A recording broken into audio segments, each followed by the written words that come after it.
everyone, it's Shane Conto, your Wasteland Reviewer, and welcome to the Wasteland Retrospective here on the SPM Crew Podcasting Network. And this is my weekly show where my guests and I each pick a film related in some shape or form, and hopefully by the end of this episode, you have two films to go check out. And joining me, it is the first Thursday of the month. So that means it's my wife, Jess. Jess, thank you so much for coming on. You're welcome, Shane. And we're also joined by our cat, Katie. I'm sure she'll have opinions to share at some point. Yes, she wants a lot of affection. Kind of like Bill Murray, who is the subject of our double feature. Wow.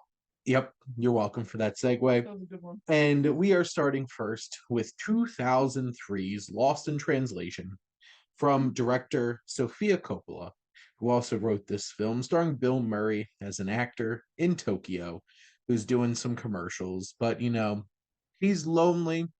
He lacks the zest for life and is kind of bored with his life back home. We're leaning heavy on the ennui. Yes, very much ennui.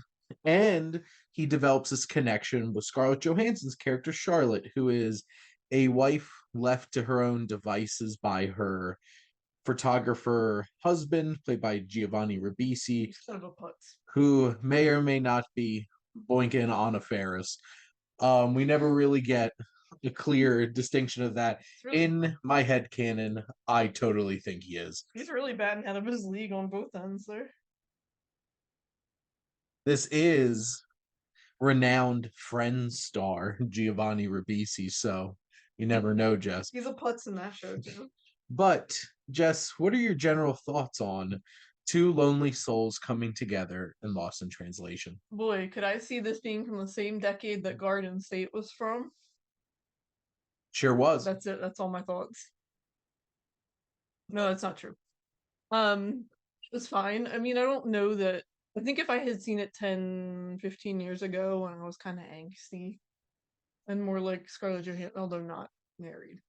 We don't know how old she's supposed to be. She's 18 in real life, but she's lived a lot of life if she's 18 in the movie. Well, she's been through college and stuff like that. Okay. So I think she's supposed to be, 20s? At least into her 20s. But yeah, Scarlett Johansson is 18 in this movie, so. Boy, does she look like it. She's a baby girl. Yep. I think if I saw it back then when I was a little more lost, I think I would have related more to it. I didn't dislike it. I just, at this point in my life, I'm just kind of like, I don't know. I ain't got time to bleed. I ain't got time to be sad and existential. That's why I'm on antidepressants. Which Jess does that anyway. So yeah, for like 5 minutes. Not how long was this? 2 hours? It was an hour and 42 minutes. Not for an hour and 42 minutes. It was an economic length of time for a film like this, and get why people like it. It's fine. I think some of the most impactful moments. Well, first off, I think Sofia Coppola has a very distinct atmosphere around this film. I think she really captures this feeling of there's a distance about things. There's this feeling of just kind of like floating out in space. And especially for something that both of these characters are in a heavily populated city. Yep. And feel so isolated in that way. Neither of them speak Japanese. Yeah. And they're both sad. They're both sad boys. Just the saddest boys. Yep. And I appreciate the connection they develop. Like, is it supposed to be full-blown romantic? There's certainly I think it's left more ambiguous on purpose. Certainly there is some kind of attraction there. But both Scarlett Johansson, who is a fantastic actor, and definitely showed it in this film as well, even though she was 18 years old. And then, of course, it's Bill F. and Murray. So all the charisma. Which all of the sequences where he's filming the commercials. I love those. Those are the funniest parts. Just the way he just mugs at the camera and deals with the feedback he's being given. But is also dead behind the eyes. Yep. And it's just like he's like half-heartedly leaning into it. You feel like he's done this rodeo show before and he's kind of done. He's over it. He's over it. And, it's just little details that hit so well, like the fact that like he has pins on the back of his suits to like tighten them up. Mm. And that whole sequence where they sent him an escort and she's Oh like yeah, that was really funny too. and No, Mr. I forgot what his name was. and she's just No, screaming, don't and dragging him up. I have to say props to her. He is not a small man, and she takes him down. I believe that if she knew judo, she could just completely like capacitate him. I mean, he's just trying to get away, but she's like, Which that sequence is so hilarious. And I feel like this film really captures the energy and the life, and especially the nightlife of Tokyo. mm. We And do love the Crane Game arcade. yes, I Jess believe does indeed love the Crane Game arcade. I don't know if it was Taito Station, but it got close. They show Shibuya a lot too. And they go to a strip club and like Scarlett Excuse, Johansson. it is a dance lesson club, Shane. Was it really? That's what he says to her or whatever. He's like saying those guys are taking dance lessons as her Oh baby yes. titties are out. Yes. The And dancer's like on a pole with and titties. like he tries to say goodbye to her as she's like upside down naked in front of him. It's just that whole entire dynamic. Nothing on And the inside, nothing on the outside. there's very minimal conflict between the two of them. I feel like that where there is conflict it kind of gets resolved pretty quickly. Just Like kind of floating down the river together. they just have a this really awkward lunch together. And I feel like in that moment their age gap felt the most Mm. obvious because she's kind of being like pouty and like not dealing with He's it over and it. he's so over it. I don't blame And her. then they make up at the fire drill uh they have outside of the I hotel. love how polite the Japanese alarms are. Mhm. It's like, please exit. And here they're just like, merp, merp. But I think this film really captures the beauty of Japan.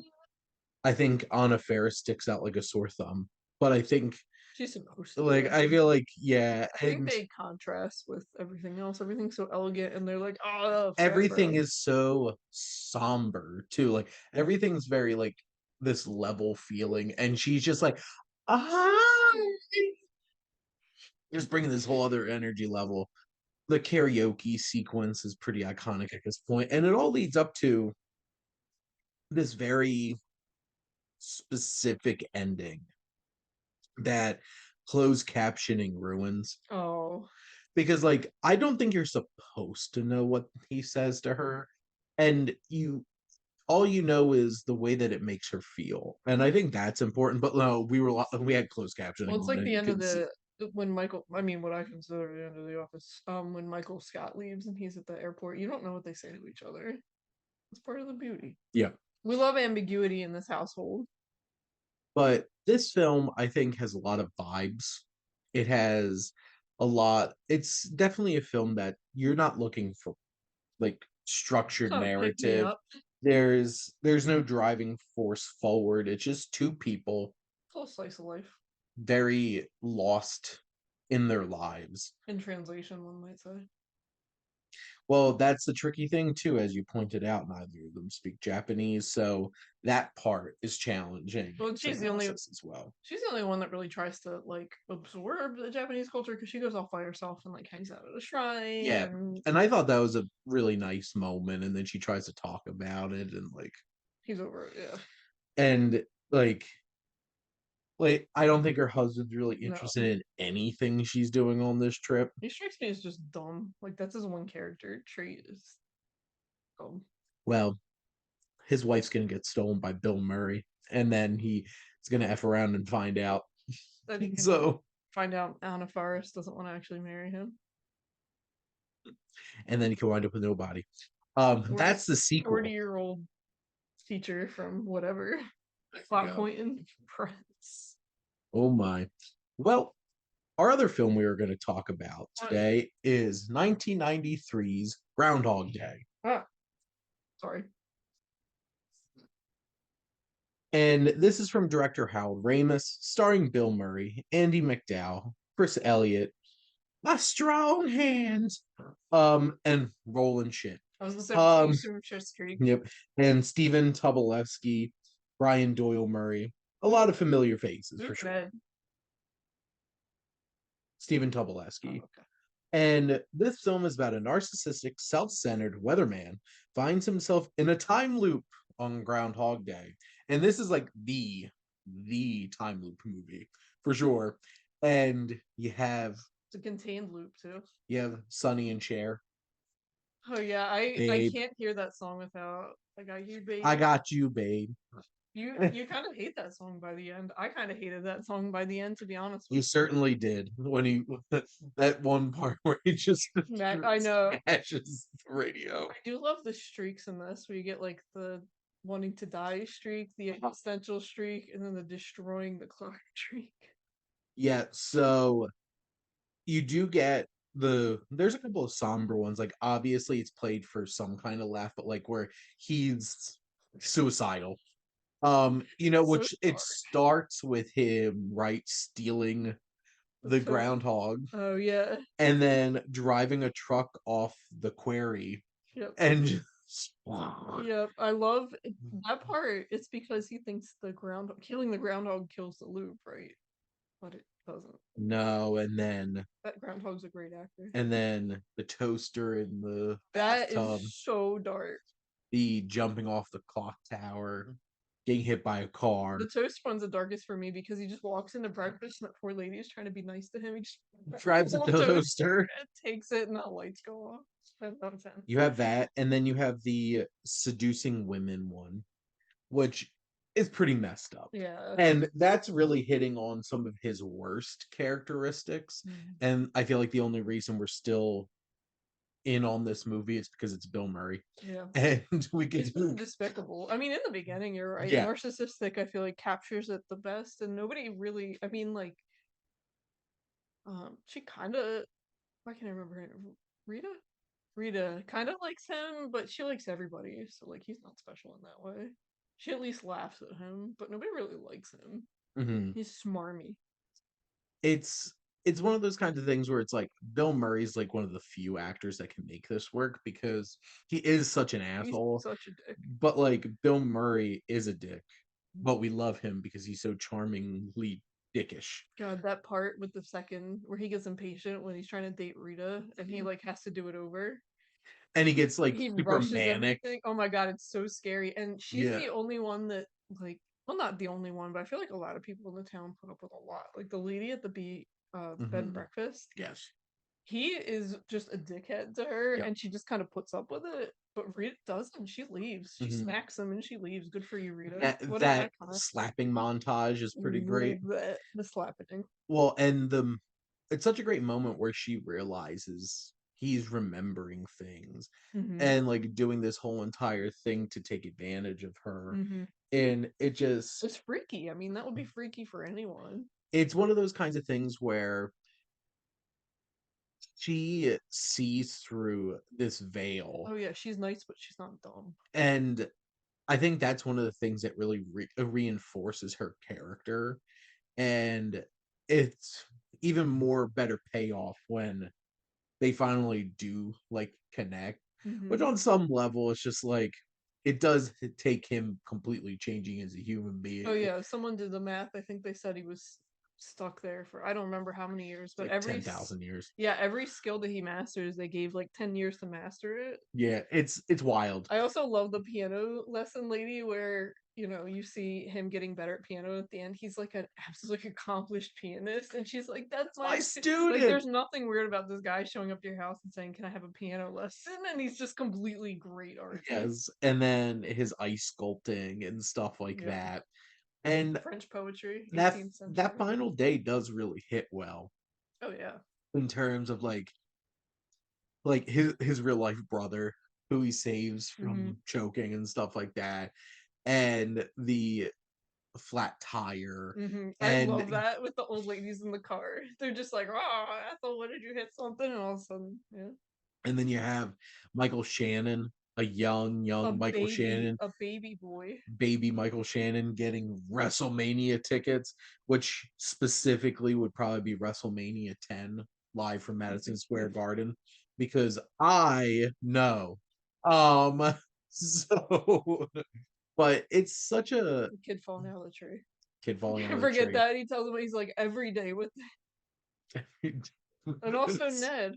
Watch out for that first step. And he buys. Ned is one of the best recurring supporting characters in this film, and Stephen Tobolewsky just nails just how insufferable and obnoxious. Am I right? Am I right? I absolutely love the part too where he like out crazies him and Yeah. Ned's just like, I gotta And the go. way he runs away is It's hilarious. like the early 90s Naruto run.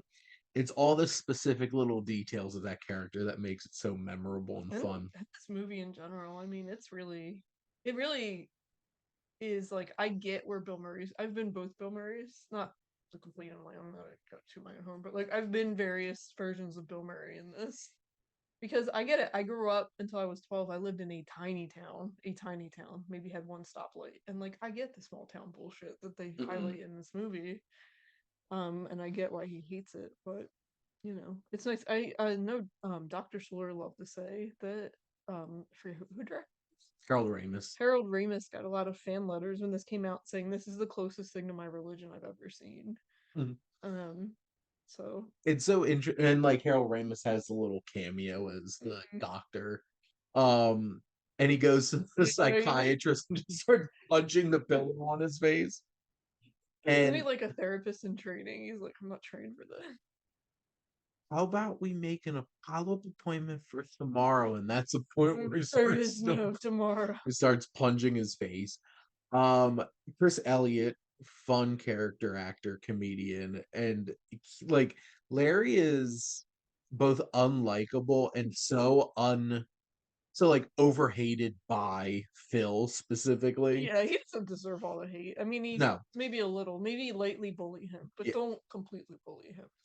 And I really like Andy McDowell. Like, I'm not gonna say Andy McDowell's like one of the best actors of her generation, but like I do really, in the films that I do really enjoy that she's in, I think she does a really nice job, like this and For Weddings and a Funeral, Sex, Lies, and Videotapes. And like that's all like 80s into early 90s. And now her daughter, Margaret Qualley, is making it big. You told me that. I knew that. I just don't remember. And it's so fun. Well, and even just looking at them now, like Andy McDowell has aged gracefully. Oh yeah, especially with her gray hair. She looks great. And now Hugh Grant looks like a ball sack. That's his words, not mine. That's the fate of every Englishman. Well, yeah, look at King William or Prince William. He's aging like milk, and a lot of people are very upset about it. He was never the hottie, though. Yeah, Harry was always the hottie. Yeah, but still. Because Harry was something Diana's equestrian something. I don't actually believe that. But this film is not only absolutely hilarious, it has so many laughs in it, but there's just such an emotional weight to it. Oh yeah, you laugh. That sequence with the homeless man. You're like, haha, funny movie, haha, Bill Murray funny, and then it just rips your heart out. Where he can't save that guy, and he's like pounding on his chest in the alley, and because he has to go on this journey, and this is a long ass journey. like that, this was like thousands of years that he was doing this, and it's wild. That's insane to me. And you can just see like there's moments he has fun with it, with like the Jeopardy. Yeah, sitting with all the old people. Yeah. I love when they clap and he's just dead behind the eyes. There's a lot of moments where Bill Murray's dead behind the eyes. And like really the whole sequence where he's just eating all the food. Yeah. Oh my god. And I love that he offers it to everybody. And he completely eats, what was that, some kind of Danish or something, and like it just shoves the whole entire thing in his mouth. It just I honestly believe this is Bill Murray's best showcase of his talents for sure. And there's so many great supporting characters. Harold Ramis, rest in peace, was a really talented director in terms of being able to channel a lot of different kinds of things. And obviously most people are going to know him as Egon from Ghostbusters, but like he had stuff like Analyze This, Bedazzled, Vacation, Caddyshack. Like he made some really fun comedies. And I feel like this is his best film that he directed in terms of like going past this just being a fun time. Oh yeah. Because there's so much depth to this movie, but you can just watch this and just have an unbelievably fun Oh yeah. time I from start noticed. to finish. I feel like I noticed, and this is a cliche, but I notice something new every time. I've seen this a decent amount. Well, there's a lot of detail. Like the Oh yeah. screenplay for this from Harold Ramis and Danny Rubin is insane, Oh just yeah. from start to finish. But so it sounds like Jess would recommend one of these Bill Murray films. I would recommend two of these Well, Bill I Murray think Lost in films. Translation is a fine watch, So just not for me. very fair. What do you have to say, Katie? Nothing, because she tried to smack me. Katie did swipe at Jess because Jess was being a little aggressive petting her while we I were recording. pay a lot of money to protect those hips, so. But Katie here staring at us, being like, please let us out of the office. Well, so maybe it's time to wrap up our episode. But we're going to wrap up, and then I'm going to go ask Jess what she wants to do for next month's podcast, and she's going to love it. But Jess, thank you so much for coming on. You're welcome. And thank all of you for listening. Make sure to like, comment, and share on this episode. What's your favorite Bill Murray film, Bill Murray performance? Is it Zombieland, where it's Bill F. and Murray? And please make sure to follow or subscribe wherever you listen to your podcast, because the SPDM Crew Podcasting Network is ever expanding with all new shows coming your way. And we're always looking for new shows and also collaborators on our different shows. This one's pretty set, but I certainly have a lot of people interested in the Wasteland watch list, which is great. So please make sure to check out that and see the nice wide range of people that I have coming on to talk about completely random movies. And if you like our logo, please check out HiFlyer Creative for all of your digital marketing needs. But most importantly, thank you as always for tuning in and supporting the Wasteland Retrospective here on the SPDM Crew Podcasting Network.